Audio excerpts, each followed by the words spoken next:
Sorry po, nakat po yung ating live kanina. So, tutuloy po natin uli. To God be the glory. Ngayon po ay ipagpapatuloy po natin yung ating live. So, purihin ng Diyos dahil yung mga iba po nating mga kasama kanina ay hinahanap po natin ngayon. To God be the glory. So, ini-invite po natin muli ang bawat isa to join with us. Samahan niyo po kami sa ating pagla-live ngayon. Purihin ang Diyos sa kanyang banal na pangalan. So, kasama po natin ang mga kapatid natin mula sa iba't ibang lugar para po sa ating live na ito. So, to God be the glory. Purihin ang Diyos. Siya po yung laging nangunguna sa atin at anuman po ang kalagayan natin sa ngayon, ang Diyos ay lagi pong kasama natin. Sorry po, medyo nagkaroon tayo ng konting problema sa ating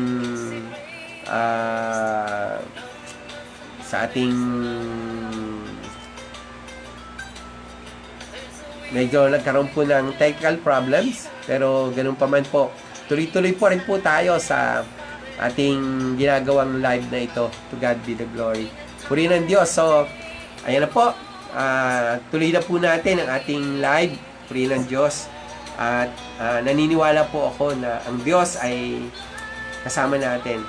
Although na andyan po ang kaaway na gumagawa, pero hindi po siya magtatagumpay. Amen po. So, to God be the glory. Purihin ng Panginoon. So, marami na pong pagbati ang ginawa kanina. So, mamaya na lang po uli pagkatapos ng ating live ang susunod na mga pagbati pa. Praise God. So, tuloy po natin ang ating pinag-aaralan. Ito po ay tungkol sa minor prophet na si Zechariah. Okay po, sa huling bahagi ng part 1 ay makikita na po natin yung buong keyword kung paano po marirebuild ang City of Truth, no? Yung una po, start with the letter R. Tinalakay natin po how to rebuild the City of Truth ay return to the Lord in repentance and serve Him with all sincerity. Pangalawang bagay po na tinalakay natin, letter E, expect the Lord's concern and care for His people's difficulties. Ano man pinagdadaanan mo ngayon, huwag kang mag-alala. Ang Diyos ay hindi lang nagmamalasakit. Gusto Kanyang alagaan sa mga pinagdadaanan mong kahirapan. Pangatlo po na tinalakay natin ay letter S, seek God's guidance and vengeance over your enemies. Atin pong laging hanapin ang gabay ng Diyos at bahala si Lord na magiganti para sa iyo. Ano man pinagdadaanan mo. When you are under persecution, when you are under suffering, ano man yung pinagdadaanan mo, na sa tingin mo ay parang may injustice na ginagawa sa iyo, just trust God at siya po ang magiganti sa atin. Sabi ng Lord, huwag kayong gagawa, huwag niyong lalabanan ng masama, bagkos ako ang maghiganti para sa inyo. Pangatlo po na tinalakay natin yon, seek God's guidance and vengeance over your enemies. Pang-apat, trust God's power to enlarge and bless you. Yan po yung ating natapos kanina, chapter 2 verses 1 to 5, at yung interpretation nung pangitain tungkol sa lalaking may panukat ay binigay po ng kahulugan ng angel na palalawakin ang teritoryo ng Juda at sila'y muling pagpapalain. Mananagana at ang Diyos ang pinakamalaga po na magiging bakod nila. Yung pong extended, no, mag-i-extend yung wall nila, pero ang Lord ang magiging bakod nila at ang Diyos ang magiging apoy na magpo-protection sa kanila. Panglima po na tinalakay natin, R-E-S-T, letter O. Offer your life to God, walk in His ways, and be responsible. Makita natin yan sa chapter 3, verses 1 to 10. Offer your life to God, and then walk in His ways, and be responsible. Doon sa ikapat na pangitain ni Zechariah, pinakita diyan yung priest na si Joshua. Kinoronahan siya. At pagkatapos po, yung maruming-maruming niyang kasuotan as high priest ay pinalitan ng malinis na kasuotan. So si Joshua po ang magre-represent doon sa coming servant na ang tawag po ay branch, no? My servant, the branch, which speak about the Lord Jesus Christ. Si Joshua po ang symbolism na si Christ ay siyang magiging priest and king. Sapagkat si Joshua po ay pinili ng Diyos para gamitin kasama si Zerubbabel na muling itayo ang templo sa Jerusalem para ma-establish yung truth ng Panginoon. At dito po ay kinoronahan si Joshua at pagkatapos dinamitan ng bagong kasuotan na kung lalakad sa daan ng Panginoon, sila daw po ay magiging responsible, then pagpapalain ng Lord ang kanyang bayan. So, panglima po yun. Pang-anim na tinalakay natin, letter R. Remember, giving importance to God's temple is the source of His blessing. Ulitin ko po, letter R. Remember that giving importance to God's temple is the source of His blessing. Si chapter 4 po, verses 1 to 14. Sinabi ng Lord, kapag muli niyong itinayo ang aking templo, pagmumulan ng kasaganaan at magkakaroon ng kasaganaan ang inyong buhay. Pinag-aralan po natin doon yung we must learn to understand yung God factor sa buhay natin. We cannot live without God. We can do nothing without the Lord. Diba? Sabi nga ni Jesus, tayo yung mga sanga, siya yung katawan. At kung tayo hindi nakabit sa Kanya, hindi tayo mamumunga. At sumunod po, pang-anim tinalakay natin, sumunod po sa R ay letter A. Anticipate God's judgment to those who live in sin and worship it. No? Asahan po natin, anticipate God's judgment. God's judgment to those who live in sin, yun ang bumuhay sa kasalanan at sinasamba ang kasalanan. No? Nakita po dyan yung pangitain na flying scroll na kung saan po ay nakasulat yung mga pangalan ng mga tao na sinungaling at mga mandaraya, liars and perjurers. No? Sinumpa ng Panginoon, parurusahan niya talaga. At yung babae na nakalagay sa loob ng basket, it speak about wickedness na darating ng oras aalisin ng Lord sa kanyang bayan. Last two na tinalakay natin ay yung T. No? Totally rely on God's power to direct you to victory.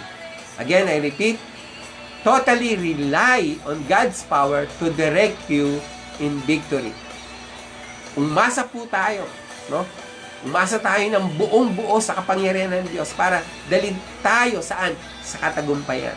Sa chapter 6 po yan, yung isa pala, anticipate God's judgment to those who live in sin. Nasa chapter 5 po, verses 1 to 11. Yung letter T, chapter 6, verses 1 to 8. No? Totally rely on God's power to direct you in victory. So, ang Diyos ang maggagabay sa atin. Diba? Isang napakahalagang talata sa Biblia, Proverbs 3, 5, and 6. Trust in the Lord with all your heart and lean not with your own understanding. In all your ways, acknowledge Him, and He will direct your paths and crown your efforts with success. And letter I, doon po tayo nagtapos kagabi, invites God's presence to dwell and rule over your life. Chapter 6 po yan, verses 9 to 15. Again, I repeat, invites God's presence to dwell and what? And rule your life, over your life. Dito po makikita natin, sa tinalakay natin kagabi, yung panawagan ng Diyos at pakikipag-isa ng Diyos sa kanyang bayan na kapag muling natayo na ang templo, pagpapalain niya ang bayang ito. Lilitaw yung pagmumulan ng lahat ng pagpapala, walang iba kundi ang Panginoon. Jesus Christ ay patuloy na magbibigay ng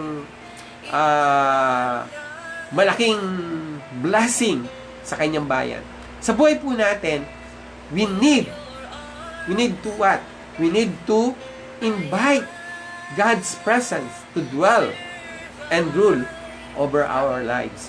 Kasi po, ang presensya ng Diyos ang magdadala sa atin sa kasaganaan. Ang presensya ng Diyos ang magdadala sa atin sa tagumpay. Ang presensya ng Diyos ang magdadala sa atin sa kanyang katwiran. At dahil po sa katwiran ito ng Diyos, tayo po ay patuloy niyang pagpapalain. Hello po kay Ate Minya Pahid from Saudi Arabia. Salamat po. Now, sa last 2 keyword po, para po mabuo natin yung salitang bubuin natin na restoration. Letter O po. Obliged to do justice and mercy rather than fasting and feasting. Again, I repeat, obliged to do justice and mercy rather than fasting and feasting. Makita po natin yan sa chapter 7, verses 1 to 14. Bakit pumasok po dito yung issue ng fasting at feasting? Alam niyo po, isang batas sa Israel ang mag-ayuno. Lalo na po kapag hinihingi mo ang habag ng Diyos at ang pabor ng Diyos. Naalala niyo po ang mga taga-Ninive, nung dahil sa kanilang pag-ayuno at pag-iyak at paghingi ng habag ng Diyos, ano po nangyari? Napatawad po ang Ninive. Sa halip na sila po ay gunawin ng Diyos, parusahan ng Diyos, they were forgiven. Bakit po? Kasi nag-ayuno sila at humingi sila ng tawad sa Diyos. Ano po yung letter O? Obliged to do justice and mercy rather than fasting and feasting. Sa loob ng isang taon, 4 na beses pong nag-aayuno ang mga Israelita. Tanong, bakit? Anong dahilan? Mula po nang mawasak ang bansang Israel, diba? Northern Kingdom, Southern Kingdom, nasira yung templo, sila po ay namanata na mag-aayuno. Ginagawa po nila ito tuwing ika-4 na buwan, ika-5 buwan, ika-7 buwan, at ika-10 buwan. 4 na beses silang nag-aayuno sa loob ng isang taon. That became a religious ritual. Sinabi ng Diyos na yung pagkawasak ng Israel ay dahil sa mga ritual nilang ginagawa. Ano yung ritual na yun? Nag-aayuno po sila. Pagkatapos nilang mag-ayuno na matindi, magkakasayahan sila. Pero nakakalimutan nila yung malagang bagay na dapat nilang gawin. Kaya pinaalala ng Diyos, the destruction of Jerusalem, which will be transferred into peace, celebrating its renewal. Yung inyong pag-aayuno, yung inyong pag-ikbi, yung inyong pagsasaya, no? Nais kong palitan nyo ito ng pagbabago. Anong pagbabago po na gusto ng Panginoon? The renewal gives the people another chance to exhibit a society of justice and love, and to be the means by which light comes to all the world.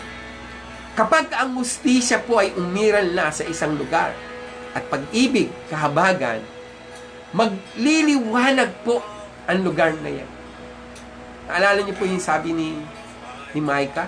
Tinuro ko na sa iyo ang tao paanong mabuti. Hustisya, kahabagan, at lumakad kang may pagpapakumbaba sa harapan ng Diyos. Yan po ang nais ng Diyos sa kanyang mga anak. Yung pag-aayuno po, it becomes what? It becomes a ritual. Kaya naggalit ang Diyos. Di nyo ba naalala?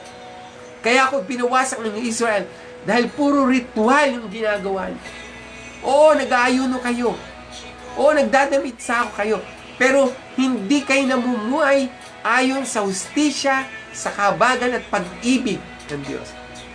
Zechariah remembered them like prophets before him, emphasized that religious observance without obedience in justice is empty. Again, I repeat. Zechariah emphasizes that religious observance without obedience and justice is empty. Wala pong kabuluhan. The 9th month of the 4th year of King Darius is December. Yung 9th month po sa Israel, December po yun pumapatak. 2 years after Zechariah earlier prophecies, the temple work has not yet been completed. Imagine niyo po, 2 years na nag-preach si Zechariah. Si Zechariah, 2 years na nag-preach. Hindi pa rin na kompleto. Remember po, nag-preach din si Haggai. Nauna ho si Haggai. The former of this, the glory of this latter house will be greater than the glory of the former house. Sabi ni Haggai, encourage sila. Pero hindi pa rin nila tinuloy yung proyekto. Pinabayaan pa rin nila yung temple ng Lord na wasak. And after 2 years ng preaching ni Zechariah, eto na naman. Pinapaalala naman po nila na kinakailangan yung maging seryoso sa harapan ng Diyos. Mali po ba ang mag-ayuno? Hindi po. Sapagat sabi po ni Kristo, pag wala na siya sa lupang ito, during the time ng mga disciples, mag-aayuno kayo. Pag binuksan po natin ang aklat ng magawa, lagi po nag-aayuno ang mga disciples. Pag meron silang importanteng gagawin, they pray and fast. Kaya lang po ang problema sa mga Israelita, maraming nag-aayuno for show of what? Show of religiosity. Just a means of rituality. Naging ritual yung kanilang pag-aayuno. At yan ay tinuligsanan ng mga propeta nung unang panahon. At ngayon po ay nananawagan muli si Zechariah. Ngayon, itatayo na uli ang templo. Siyempre, natural na tanungin po nila yon. Kinakailangan pa ba mag-ayuno? Mahalaga po yung 5th month kasi 5th month nang winasak ni Nebuchadnezzar ang temple sa Jerusalem. Ika-5 buwan po yun. Kaya part po ng kanilang pag-aayuno, yung 5th month, talagang ihahandog po nila yun. Ano yung tinuturo po ng salitang ito?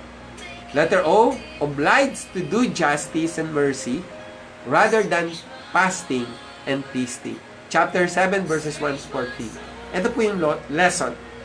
When you fasted and mourned, was it really out of concern over the loss of my favor? Tinatanong po ng propeta, kapag kayo ba'y nag-aayuno at nananangis, ito ba'y ginagawa nyo dahil nawala yung pabor ko sa inyo? Yun yung tanong ng Diyos.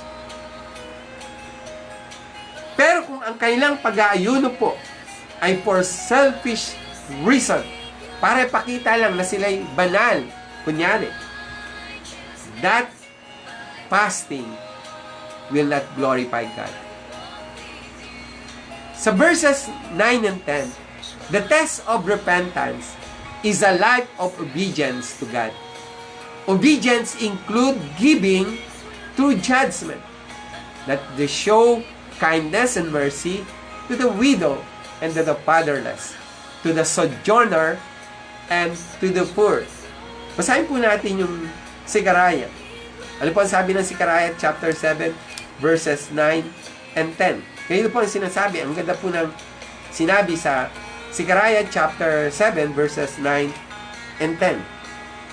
Ito po ang sinasabi ng Panginoon. Verses 9 and 10. Verse 9. Pairalin ninyo ang katarungan at maging mahabagin kayo sa isa't isa.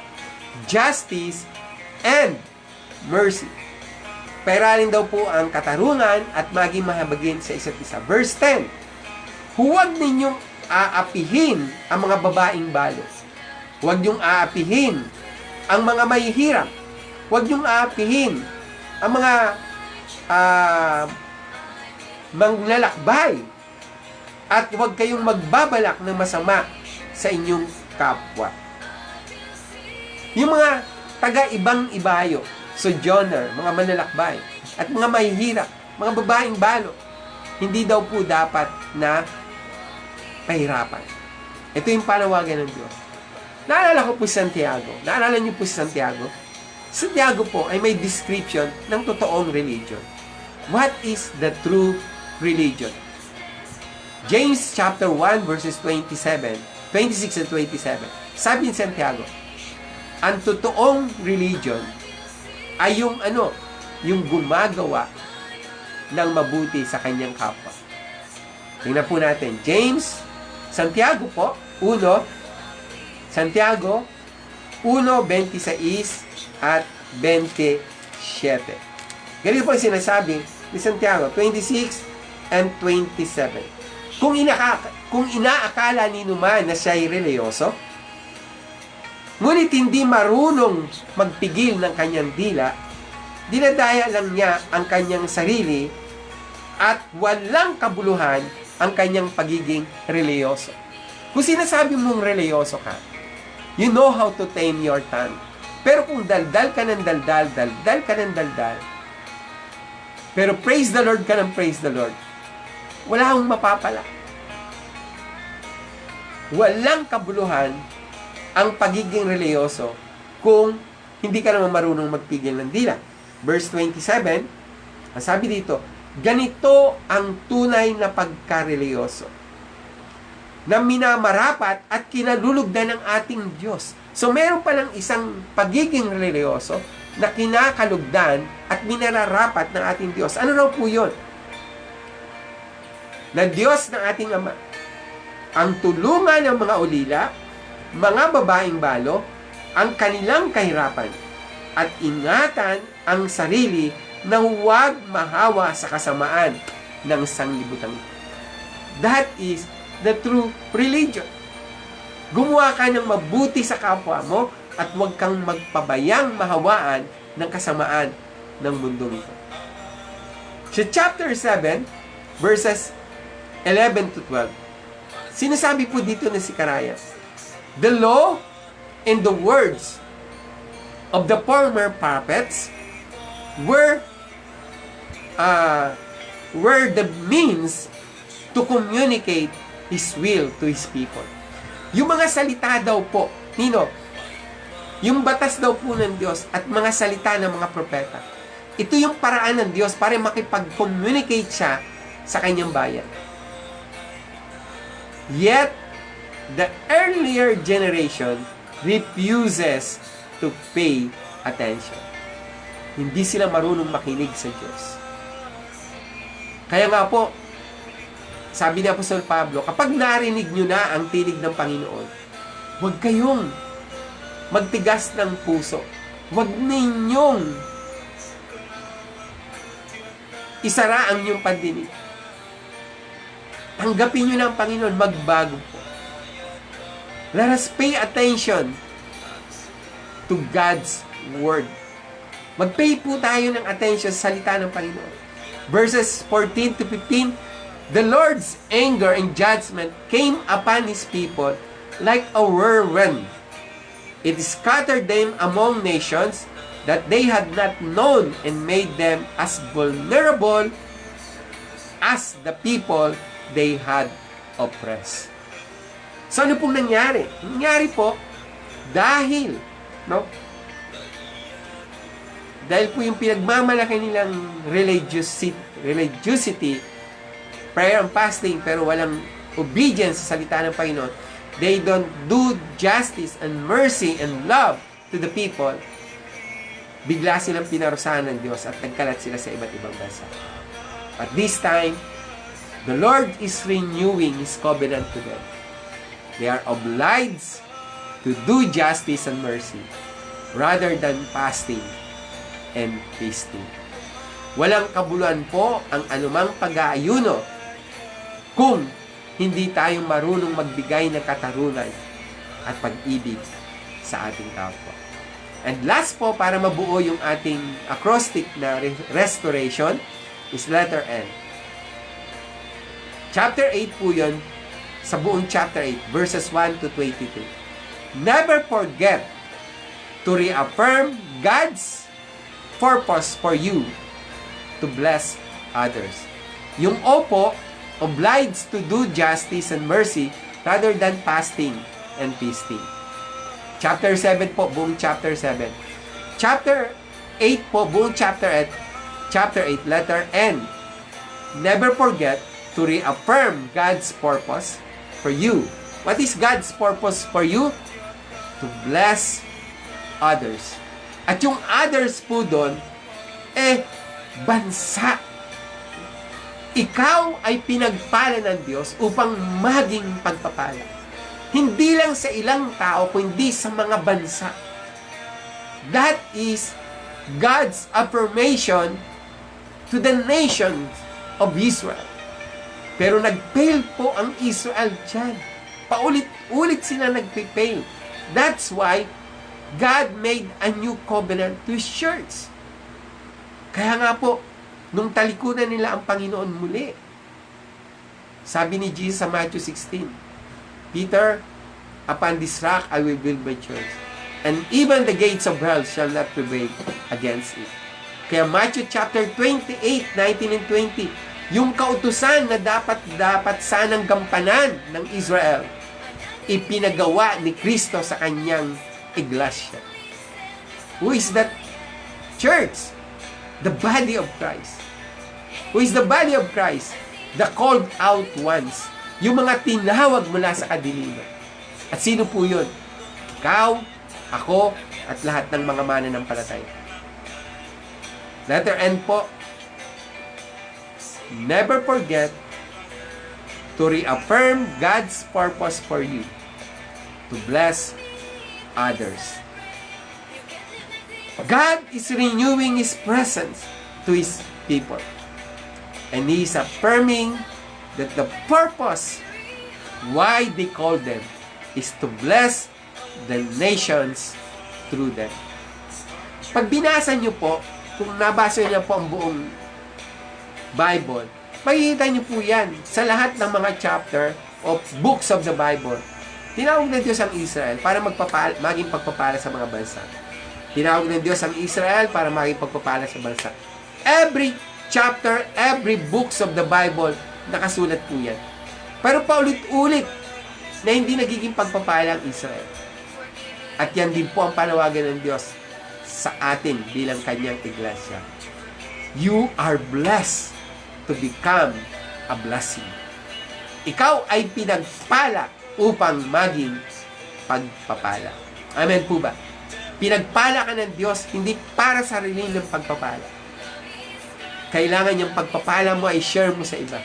And the more you share, the more blessing will return to you. Di ba sabi ng 2 Corinthians? Ang Diyos po, pag ikaw ay marunong magkaloob, yung mga tao po na iyong pinagkakalooban ay mananalangin para sa iyo. Na magiging dahilan para mas pagpalain ka pa ng Diyos upang mas makatulong ka pa sa mas maraming tao. Alam niyo po, minsan,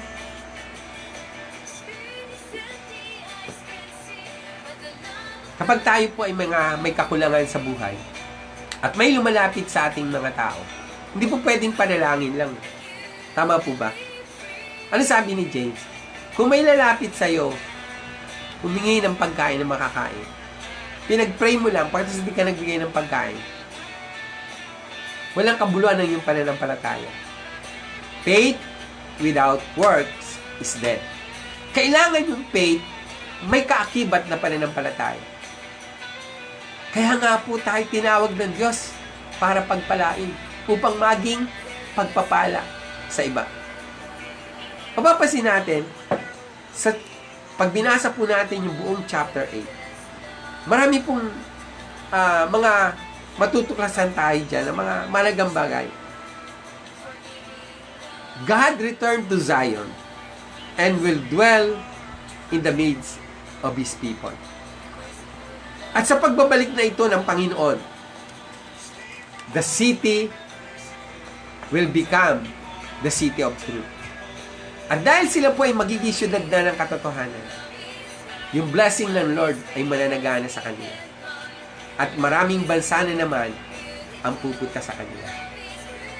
Alam niyo po, ang Israel, maraming ginawang kamang-kamang bagay na naging pagpapala sa buong mundo. Kung napansin niyo po, ang Israel ay naka-imbento ng computer. Kaya po napapakinabangan ito ng buong mundo. Pinagpala ang Israel para maging pagpapala sa mga bansa.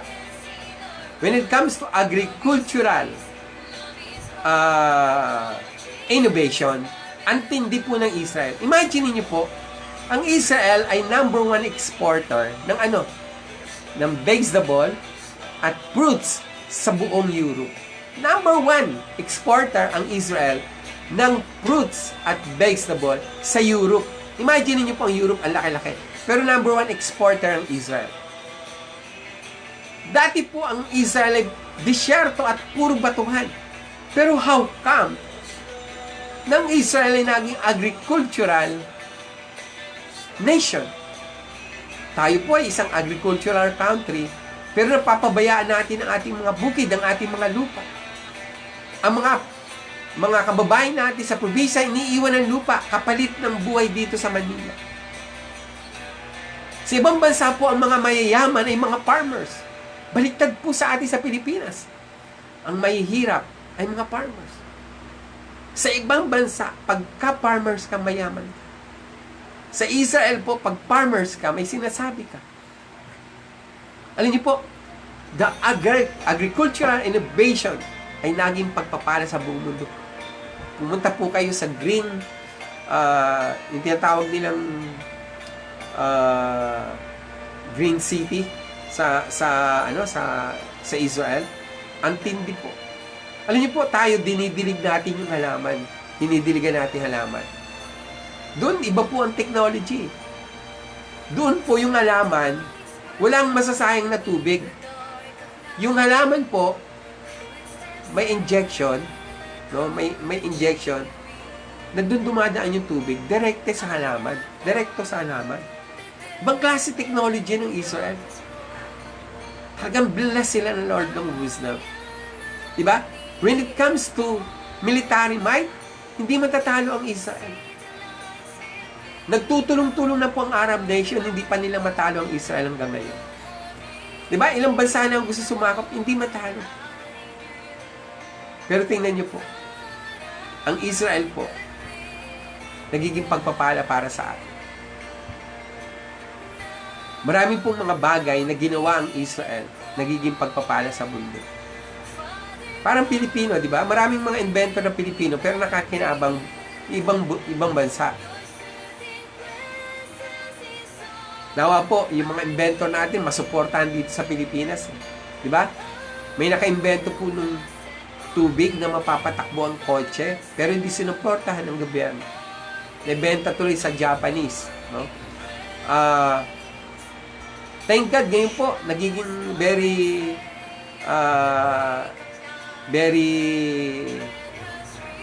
cooperative na ang ating pamahalaan sa mga inventor.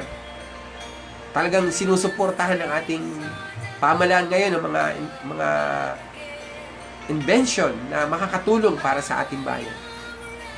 Pag binasa po natin ang buong chapter 8, makikita po natin dito that God, He will make His covenant to His people again, and they will live together in faithfulness and in righteousness. And because of their obedience to the Lord, the promise of God that He will bless them, the promise of God that He will be in the midst of them, will happen again. Muling mangyayari. As of now po, nakakalungkot dahil ang Israel hanggang ngayon hindi pa tumatanggap kay Christ. They never recognize Christ as their Messiah. Actually nga po, hindi nila tanggap si Kristo. Hindi nila tanggap si Kristo. Hanggang ngayon po. But individually, there are Jews who accept Christ. For example, Maurice Rulo, Benny Hinn, mga Hudyo po yan. Pero they accept Christ as their Lord and Savior, as their Messiah. Ganun din po, sa ating pong panahon, marami pong mga pagkakataon na gusto po ng Diyos na maging pagpapala tayo. Pero para maging tagapagdala tayo ng katotohanan, God will do His restoration process in your life. God will do His restoration process in your life. So that the truth of God, the righteousness of God, will be upon you. And when you walk with God and you partner with God, God is willing to enlarge you and to bless you. And you, as a people of God, as a children of God, will become a blessing to others as well. Paano gagawin ng Lord yung pagpapalang yan? God will do restoration in your life. Are you willing to give your life to the Lord at patuloy na i-restore ng Lord ang ating buhay? Then, naniniwala po ako, sasamahan ka ng Diyos, pagpapalain ka ng Diyos, at magaganap mo yung nais ng Diyos sa buhay mo. Ikaw ay maging pagpapala. Ikaw ay pagpapalain ng Diyos upang maging pagpapala sa iba. Ano po yung keyword natin sa part 1 ng Zechariah, chapter 1 hanggang chapter 8? Our keyword is restoration. Yung 8 pangitain po na ipinakita ng Panginoon kay Zechariah, it is not sequential vision. Hindi po siya sunod-sunod na mga pangitain. But behind it, there's an hidden message that God is going to restore again His people. God will restore Israel again. Ano man pinagdadaanan natin ngayon, manalig po tayo na ang Diyos ay gagawa ng himala sa buhay natin. Maraming pong salamat sa pagsama niyo sa atin ng pag-aaral sa aklat ni Propeta Zechariah sa part 1 po. Yung part 2 po, Return of the King. Sa chapter 9 po yun hanggang chapter 14. Pero ngayon po, sa part 1, ang keyword po natin ay restoration. How to rebuild the city of truth? You need to be restored. To what? To your position in Christ. To your image. To your character. What is that image and character? The character and image of Christ in us. At kapag ang katwiran ng Diyos ay nasa atin na, the Lord's blessing will overflow. Bubuhos po ang pagpapala ng Diyos upang maganap po yung huling 2 bagay. Letter O, obliged to do justice and mercy rather than fasting and prayer. Fasting and feasting. Chapter 7 po yun. In chapter 8, never forget to reaffirm God's purpose for you to bless others. Naniniwala po ako, ikaw ay pinagpala upang maging pagpapala. Maraming pong salamat sa inyong pagsama sa atin sa pag-aaral sa aklat ni Propeta Zechariah. At nais po natin na mas marami pang mapagpala. I would like you to read yung chapter 9 hanggang chapter 14 po para ma-appreciate natin yung mga last days events. Sapagkat konektado po ang mga prophecy ni Zechariah sa mga mangyayari sa hinaharap. Babatiin ko lang po ang mga kapatid natin nakasama.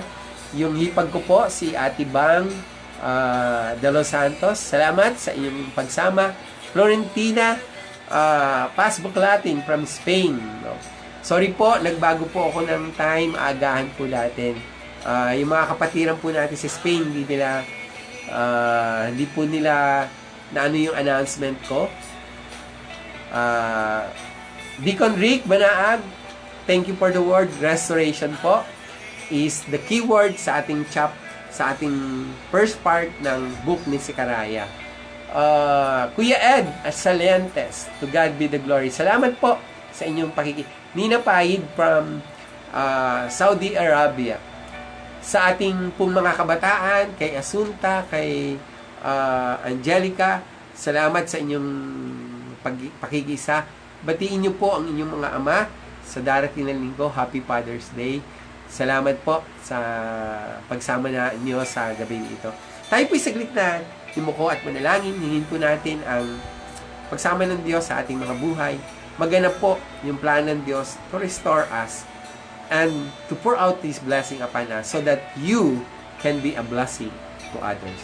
Father God, salamat sa patuloy mo pong pagpapala sa amin. Nagagalak po kami na makasama ka sa aming buhay. Tunay po, you want to renew your covenant partnership with us. And we dedicated our life to you, O God. Mangyari ang iyong kalooban mo sa buhay namin. I-restore mo ang aming spirituality. I-restore mo ang ningning at liwanag ng iyong katwiran sa aming mga buhay. Upang ang pagpapala ay patuloy na dumaloy sa amin. Hiningi po namin na ang inyong kapangyarihan ay gawad mo sa bawat isa sa amin. Abutin mo ang aming mga pangailangan. Kung meron man pong dumaraan sa mga kahirapan sa buhay, pagpalain mo po sila. Kung meron man pong dumaraan sa pag-uusig, palakasin mo po sila. Sa mga nalulungkot dahil nawala ng mahal sa buhay, aliwin mo po sila. Pagpalain mo po ang bawat isang nakinig ngayong gabi at ang kailang tahanan ay dumaloy ang iyong masaganang pagpapala. Naniniwala kami, Lord, na kami tinawag mo upang pagpalain, upang kami naman ay maging pagpapala sa iba. We thank you, Lord, for this wonderful opportunity to hear and study your lesson, your word. And we believe, Lord, that your word will not return to you void and empty. Salamat, Lord, sa gabing ito. Pagpalain mo po ang lahat pa ng makikinig kapag ito ay share na namin at ito ay nai-upload na sa YouTube. Mas marami pang tao ang maabot ng iyong mga salita. Muli, sa iyo ang pasasalamat, pagdakila, pagluluwalhati, at pagsamba. Sapagkat ikaw lamang ang Diyos na dapat napurihin at sambahin, dakilain at luwalhatiin. Ngayon at magpakailanman. Idinideklara po namin ang panalangin ni Jabez sa aming mga buhay. That you will bless us indeed. You will continue to enlarge our territory. You will put your arms upon us so that no evil will harm us. And most especially, Lord, we believe that you will give the desire of our heart. Thank you, Lord. We give you back all the praises and all the glory in Jesus' name. Amen, amen, at amen. Salamat po sa lahat at pakishare po. Pinupuri natin ang Panginoon dahil hindi po niya tayo iniiwanan na pinababayaan mo. Our keyword for tonight, restoration. And when God restored your life, God will bless you so that you will become a blessing to others. Ito po si Vito ng PCMI Manila nagsasabing, sa Diyos ang papuri. Naniniwala po ako na kapag kasama natin ang Diyos, tayo po ay hindi niya pagkukulangin sa lahat ng bagay. Tandaan niyo po, Psalm 34 verse 10, even young lions suffer lack and hunger, but those who seek God, they will never lack of good food. Tandaan niyo po, ito po ang lagi kong sinasabi, we love as one, we work as one, we serve as one, and we win as one. And together as a nation, we heal as one. Sa ngalan po ng mga kapatid natin sa Filipino Christian Fellowship sa Espanya, pagpalain tayong lahat ng Panginoon. To God be the glory. See you po bukas ng gabi sa ating part 2 sa book ni Minor Prophet Zechariah. God bless us all.